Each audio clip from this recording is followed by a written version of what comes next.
আসসালামু আলাইকুম, স্বাগতম সবাইকে। কুকিং হাউজের আজকের আয়োজনে আপনাদের জন্য নিয়ে এসেছি দারুণ মজাদার একটি স্যুপের রেসিপি। আজ তৈরি করব টমেটো এগ স্যুপ। তবে এই টমেটো এগ স্যুপকে আমি একটু মডিফাই করে বানিয়ে নেব থাই টমেটো এগ স্যুপ। এটা খেতে অসম্ভব টেস্টি এবং মজার, আর অল্প উপকরণ দিয়ে খুব সহজেই তৈরি করে নেওয়া যায়। ছোট থেকে বড় সবাই ভীষণ পছন্দ করবে খেতে। খুবই হেলদি একটি রেসিপি। তাহলে চলুন কিভাবে তৈরি করে নিই সেটা দেখে নিই। আমি এখানে মোটামুটি বড় সাইজের 4টা টমেটো এভাবে কুচি করে কেটে নিয়েছি। টমেটোর বীজ সহই কেটে নিয়েছি। টমেটোগুলো প্রথমে ভালোভাবে ধুয়ে তারপরে ছোট টুকরো করে নিতে হবে। তো আমি এরকম মিডিয়াম থেকে একটু বড় হবে এরকম 4টা টমেটো এভাবে কুচি করে কেটে নিয়েছি। পরিমাণে কম বেশি করে তৈরি করতে চাইলে টমেটো সেভাবে নিয়ে নিতে হবে। আমি যে পরিমাণ টমেটো নিয়েছি এখানে 3 জনের জন্য পরিবেশন করা যাবে এই স্যুপটা আমি যে পরিমাণে তৈরি করব। আর বাটিতে আমি 2টা ডিম ভেঙে নিয়েছি। ডিমের পরিমাণ চাইলে বাড়িয়ে দিতে পারেন, তবে 2টা ডিমেই হয়ে যাবে। আর এখানে আমি নিয়েছি ম্যাগির 1 প্যাকেট থাই স্যুপ। আর এই টমেটো এগ স্যুপের মধ্যে যদি এই থাই স্যুপটা অ্যাড করা হয় তাহলে এই টমেটো এগ স্যুপের স্বাদটা অনেক গুণে বেড়ে যাবে। আর একটি মাত্র উপকরণ থাই স্যুপের কারণে সাধারণ টমেটো এগ স্যুপ হয়ে যাবে অসাধারণ স্বাদের থাই টমেটো এগ স্যুপ। আর এটা খেতে অসম্ভব রকমের টেস্টি এবং মজার। এখন একটা বাটিতে এই প্যাকেটের স্যুপ পাউডারটা আমি নিয়ে নেব। আমি স্যুপ পাউডারটা একটু পানি দিয়ে গুলিয়ে রাখবো। এতে করে স্যুপ পাউডারটা ভালোভাবে ভিজে নরম হয়ে যাবে।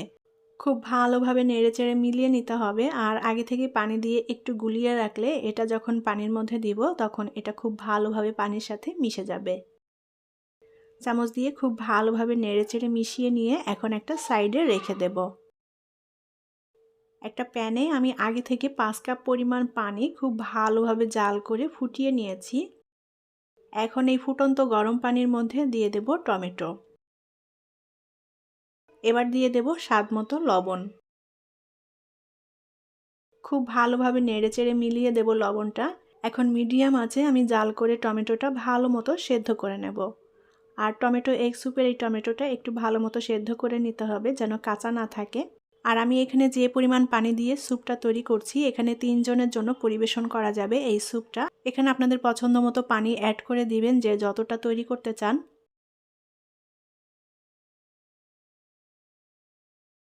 আমি ভালোভাবে জাল করে টমেটোটা সেদ্ধ করে নিয়েছি। টমেটোটা সেদ্ধ হয়ে নরম হয়ে গিয়েছে। এখন আগে থেকেই যে পানিতে স্যুপ পাউডারটা আমি গুলিয়ে রেখেছিলাম সেটা দিয়ে দিলাম। খুব ভালোভাবে নেড়েচেড়ে মিলিয়ে নিতে হবে। আর এখানে কিন্তু আলাদা করে আর কর্নফ্লাওয়ার দিতে হবে না স্যুপটা ঘন করার জন্য। এই যে থাই স্যুপটা দিলাম এর মধ্যেই সব উপকরণগুলো দেওয়া আছে, যার কারণে আলাদা করে এখানে কর্নফ্লাওয়ার অ্যাড করতে হবে না। এই থাই স্যুপটার কারণেই স্যুপটা ঘন হয়ে যাবে।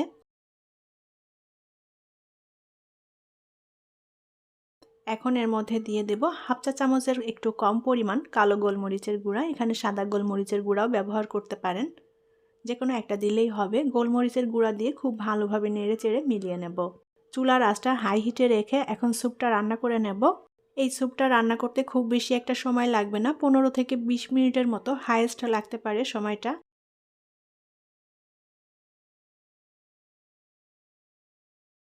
তো আমি ভালোভাবে নেড়েচেড়ে স্যুপটা রান্না করে নিয়েছি। আর স্যুপটাও কিন্তু অনেকটাই ঘন হয়ে এসেছে।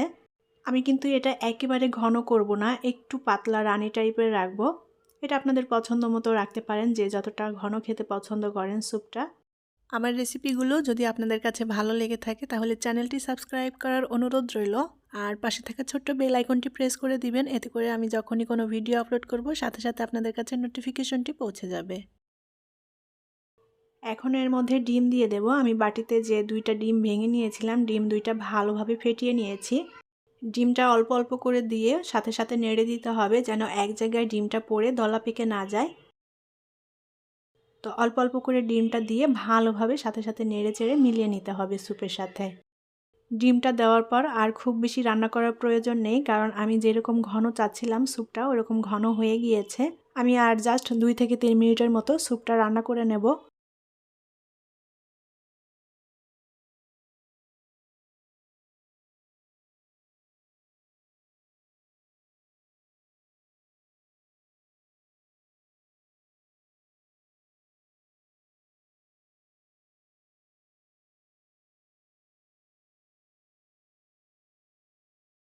এখন এর মধ্যে দিয়ে দেব কাঁচামরিচ। আমি এখানে 2টা কাঁচামরিচ কুচি করে নিয়েছি। কাঁচামরিচের সুন্দর একটা ফ্লেভার আসবে, হালকা একটু ঝালঝাল হবে, খেতে ভালো লাগবে।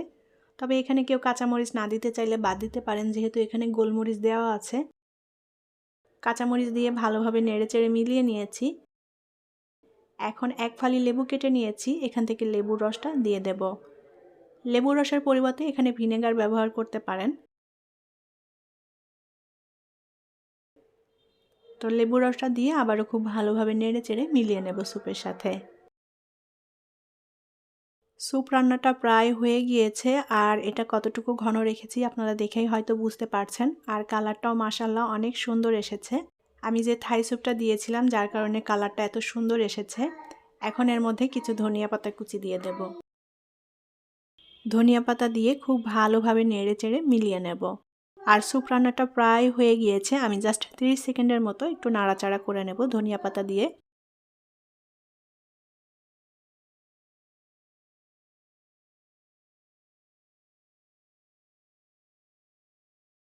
তো আমি এই টমেটো স্যুপটা যেমন ঘন চাচ্ছিলাম ঠিক সেরকম ঘন হয়ে গিয়েছে। এর থেকে আর ঘন করব না। স্যুপটা আপনারা আপনাদের পছন্দ মতো ঘন অথবা পাতলা করে নিতে পারেন। এখন এটা চুলা থেকে নামিয়ে পরিবেশন করব।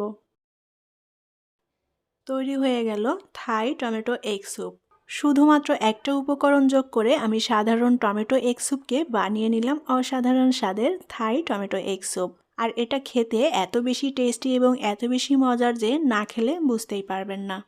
বাসায় অবশ্যই এভাবে রেসিপিটি ট্রাই করে দেখবেন, খুবই ভালো লাগবে। আর এটা তৈরি করতে খুব বেশি একটা উপকরণও লাগে না, ঘরে থাকা অল্প উপকরণ দিয়েই তৈরি করে নেওয়া যায়।